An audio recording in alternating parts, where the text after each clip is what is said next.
If you're working in Inkscape with color images, it's helpful to know what the stack feature is.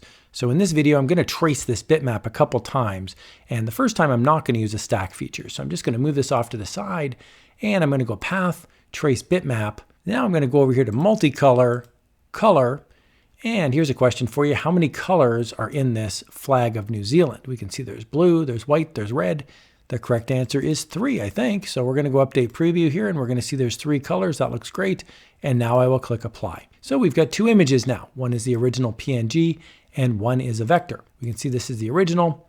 This is the vector because there's nodes. And this vector now I can separate the colors. Simply double click and I can pull the colors out. So I've got my layer number 1, which is the blue. I've got layer number 2, which is the red.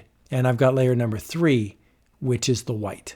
So I've got them all lined up there. They look pretty good. So let's trace the bitmap one more time. But in this case, I'm going to use the stack feature. It's right here. When I hover over stack, it says stack scans on top of one another, no gaps, instead of tiling, usually with gaps. So it's the same process. I just go Path, Trace Bitmap, make sure you're under Multicolor, Colors, and just select the stack option. Now I'll click Apply. It's the exact same as before. I've got 2 images. One is a vector, which is this one here on the right-hand side. So I'm going to get rid of my PNG file. I don't need that anymore. Delete. And let's see what we've got here under the stack feature. I'm going to double click on the blue and I can pull the blue out. That looks the exact same, but check out the red. The red looks totally different. And what about the white? The white looks completely different. So here we've got 3 different scans. Now layer number 1, which is blue, looks identical, but layer number 2 is completely different.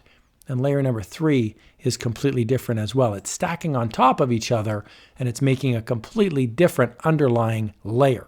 So it's nice to know there's no right or wrong way to do this. If you don't need larger underlying layers, don't use the stack option. But if you're tracing bitmaps and you don't like the way it looks, you may want to try the stack option. You just might be pleasantly surprised.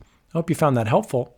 Here's another video on how you can have some fun in the weird, wild world of Inkscape.